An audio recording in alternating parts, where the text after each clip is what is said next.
नमस्कार दोस्तों, आप सभी का स्वागत है हमारी YouTube channel A to study पर। पिछली वीडियो में हमने रज़िया सुल्तान के बारे में पढ़ा था और अब हम मुइजुद्दीन बहराम शाह के बारे में पढ़ेंगे। चलिए शुरू करते हैं। तबकात नासरी यह एक बहुत ही प्रसिद्ध रचना है। इसकी रचना 13वीं शताब्दी में मिन्हाज उस सिराज ने की थी। इसमें बहराम शाह के शासनकाल की कुछ महत्वपूर्ण घटनाओं पर भी चर्चा की गई है। ये जो तबकात नासरी है, इसकी रचना मिन्हाज उस सिराज ने 13वीं शताब्दी में की थी। इसमें बहराम शाह के शासनकाल के बारे में जानकारी प्रदान की गई है। बहराम शाह का जन्म 9 जुलाई 1212 को हुआ था। बहराम शाह का वास्तविक नाम मुइजुद्दीन बहराम शाह था। बहराम शाह के पिता का नाम इल्तुतमिश और माता का नाम तुर्कान खातून था। ये मुइजुद्दीन बहराम शाह इल्तुतमिश का ही पुत्र था। 1240 में भटिंडा के इक़्तिदार मलिक अल्तुनिया द्वारा रज़िया को बंदी बनाकर भटिंडा की जेल में कैद कर दिया गया था। जब ये समाचार दिल्ली के तुर्क सरदारों को मिला तो उन्होंने उसी समय इल्तुतमिश के तीसरे पुत्र बहराम शाह को दिल्ली का सुल्तान घोषित कर दिया था। ये मलिक अल्तुनिया था। इसे रज़िया सुल्तान ने भटिंडा का इक़्तिदार बनाया था। इसने रज़िया सुल्तान को बंदी बना लिया और जेल में कैद कर लिया था। इसके बाद तुर्क सरदारों को जब यह समाचार मिला तो उसने इल्तुतमिश के तीसरे पुत्र मुइजुद्दीन बहराम शाह को गद्दी पर बैठा दिया। बहराम शाह का राज्याभिषेक 20 या 21 अप्रैल 1240 को दिल्ली के लाल महल में हुआ था। बहराम शाह का राज्याभिषेक लाल महल में हुआ था। ये 20 या 21, ये डेट क्लियर नहीं है, कोई 20 बताता है, कोई 21 बताता है, इसलिए 20-21 मैंने दोनों लिख दिया है। 20 या 21 अप्रैल को 1240 को दिल्ली में हुआ था। दिल्ली का सुल्तान बनने के बाद बहराम शाह ने नाइब ए ममलिकात नामक एक नए पद का निर्माण किया था, जिस पर सबसे पहले मलिक एतगिन को नियुक्त किया गया था। जब मुइजुद्दीन बहराम शाह दिल्ली का सुल्तान बना तो इसने नाइब ए ममलिकात नामक एक नए पद का गठन किया था। इस पद पर सबसे पहले उसने मलिक एतगिन को नियुक्त किया था। बहराम शाह ने एतगिन से परेशान होकर इसकी हत्या करवा दी थी। बहराम शाह जो था वो जिसे मलिक एतगिन से तंग होकर इसने इसकी हत्या करवाई थी। बहराम शाह का वजीर मुहाजबुद्दीन था। 1242 में तायर के नेतृत्व में मंगोलों ने आक्रमण किया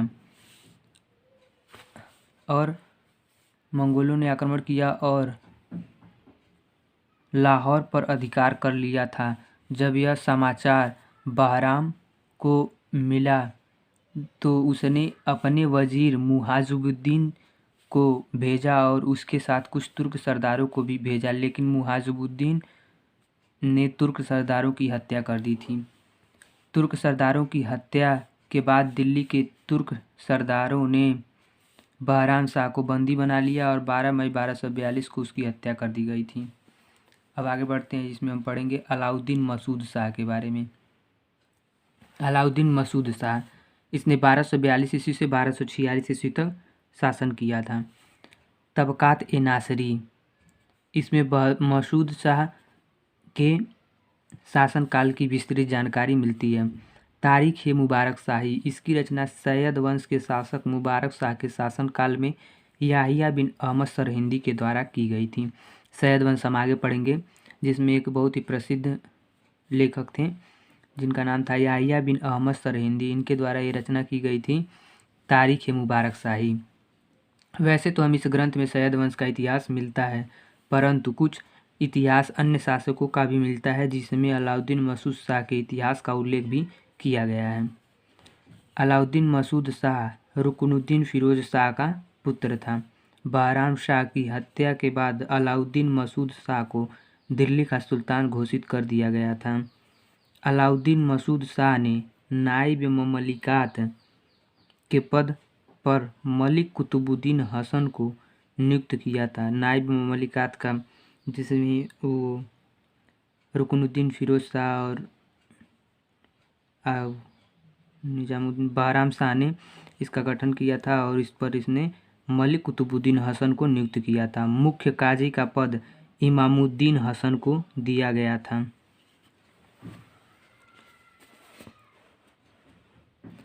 अलाउद्दीन मसूद शाह नाम मात्र का सुल्तान था, वास्तविक शक्ति वजीर मुहाजुबुद्दीन के हाथों में थी। यह केवल नाम मात्र का ही शासन को चलाता था और जो इसका मतलब वजीर था उसकी मुहाजुबुद्दीन, उसके पास सारी शक्तियाँ थी। मुहाजुबुद्दीन ने तुर्क सरदारों को पद से हटाने का प्रयास किया, लेकिन उससे पहले ही तुर्क सरदारों ने उसकी हत्या कर दी।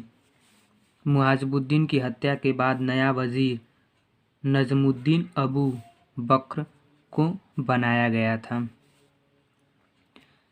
अलाउद्दीन मसूद ने अमीर ए हाजिब के पद पर बलबन को नियुक्त किया था। देखिए यहाँ बलबन आ गया है, ये इसके बारे में भी हम आगे पढ़ेंगे जो कि बहुत ही महत्वपूर्ण है। इसके शासनकाल में अधिकतर इक़्तिदारों ने स्वयं को स्वतंत्र घोषित कर दिया था। बलबन ने अलाउद्दीन मसूद शाह को सुल्तान पद से हटाने के लिए षड्यंत्र किया, जिसमें नासिरुद्दीन महमूद और उसकी माता मलिका ए जहाँ भी शामिल थीं। नासिरुद्दीन महमूद के बारे में हम आगे पढ़ेंगे। इसने बलबन के साथ मिलकर अलाउद्दीन मसूद शाह को सुल्तान के पद से हटाने के लिए बहुत षड्यंत्र किया। 10 जून 1246 को अलाउद्दीन मसूद शाह को सुल्तान के पद से हटाकर नासिरुद्दीन महमूद को दिल्ली का नया सुल्तान घोषित कर दिया गया था। अगले वीडियो में हम नासिरुद्दीन महमूद के विषय में भी पढ़ेंगे जो कि परीक्षा के दृष्टि से बहुत ही महत्वपूर्ण है। तो आज के वीडियो में बस इतना ही। अगले वीडियो में हम नासिरुद्दीन महमूद तथा अलाउद्दीन खिलजी के बारे में भी, अलाउद्दीन खिलजी अभी नहीं, नासिरुद्दीन महमूद के विषय में पढ़ेंगे। तो आज के वीडियो